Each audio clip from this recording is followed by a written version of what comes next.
merci d'avoir sélectionné le film. Initialement, la première mondiale devait avoir lieu dans 10 jours aux États-Unis. Ce qui est incroyable, c'est que c'est dans la ville natale de Nina Simone, à Tryon.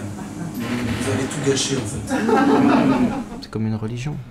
C'est pas un hasard d'ailleurs si c'est un moine qui a inventé le solfège. Bon, la musique évidemment, le solfège tel qu'on le connaît a été écrit par un moine italien il y a 1000 ans, qui a dû écrire ça comme ça sans réfléchir, et aujourd'hui c'est une invention qui fait vivre des multinationales. Tout le monde veut faire de la musique aujourd'hui. Enfin, je sais pas, il y a 25 ans, des groupes faisaient des disques pour soutenir le Tibet. Maintenant, on a l'impression que tous les musiciens veulent créer leurs écouteurs. On a gaspillé des milliers de mélodies juste pour faire des sonneries de portable ou des génériques de jeux vidéo. Ce qui m'intéressait en faisant ce petit film comme ça, c'était de montrer le décalage qu'il y avait entre quelque chose de super pulsionnel, quoi, la musique, et quelque chose qui est aujourd'hui qui est une industrie. Évidemment, c'est un lieu commun que de dire ça, mais en plus une industrie qui rémunère très très mal les auteurs. J'ai voulu faire ça de manière assez neutre en fait, dans un petit salon-thé cosy, parce que je me souviens un jour j'avais vu une carte blanche qui m'avait beaucoup marqué de Jean-Marie Leclésio, le prix Nobel de littérature, à qui on avait demandé de sélectionner les 3 films qui comptaient le plus pour lui. Et j'y étais allé vraiment sans comme ça, enfin, par admiration pour l'auteur, pour l'écrivain, mais je ne savais pas du tout quel film il allait choisir, et il en avait choisi un sur la culture reggae. Et on voyait un gars genre Peter Tosh, mais c'est pas Peter Tosh, qui disait Revolution won't be televised. La révolution ne sera pas télévisée. Ça m'avait beaucoup marqué quand dans les années 80, quelqu'un puisse dire ça.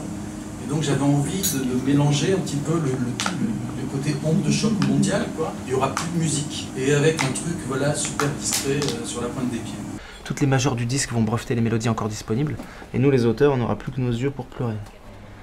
Nos oreilles. Et puis c'est vrai qu'aussi les histoires de plagiat m'intéressent beaucoup. Enfin, je veux dire, on a tous suivi Stairway to Heaven. Est-ce que c'est Led Zeppelin qui l'a écrit? Est-ce que c'est un autre groupe qui l'a écrit? Je veux dire, chaque année, il y a des chansons, des artistes qui sont sur le devant de la scène. On se demande s'ils vont finir en prison, s'ils vont avoir un prix Nobel.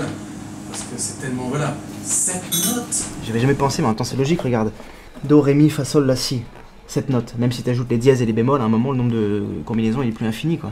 En tant qu'homme d'image, en tant que réalisateur de films, la musique c'est quelque chose d'assez impalpable pour nous. Parce que nous, hommes d'image, avec une caméra, on se dit que jamais on pourra vraiment être taxé, on n'est pas limité, quoi. Tandis que les musiciens, il y a quelque chose de l'ordre de, je pense, de la compression. On est limité. J'écoutais il n'y a pas très longtemps un interview d'une chanteuse que j'aime beaucoup, qui s'appelle Pauline Croze. Je ne sais pas, vous la connaissez peut-être.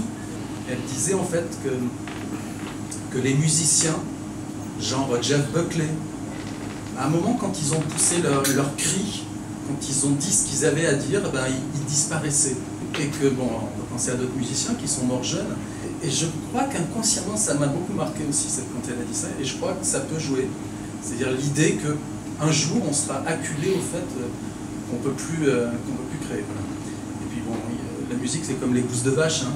Il y en a qui sont bien, il y en a qui sont pas bien, il y en a qui sont bio, il y en a qui sont moins bio. J'étais très sensible tout à l'heure à cette musique parce qu'il y a quelque chose de l'ordre de l'enfance quand on fait de la musique. On a beau être, je sais pas, un chef d'orchestre de 70 ans ou un gamin. Et puis là, dans le film, voilà, l'idée que ce jeune couple-là pense aussi aux enfants qui vont venir et qui n'auront pas de musique. Voilà. Si vous voulez un secret industriel de la mort, le film s'appelait La 8e note, initialement. On montrait que la 8e note, c'était l'amour. L'amour qui se porte. Voilà. Et pour des raisons bassement commerciales, je l'ai appelé Apocalypse Note. Merci en tout cas de votre invitation et pour votre travail, Marie-Monique.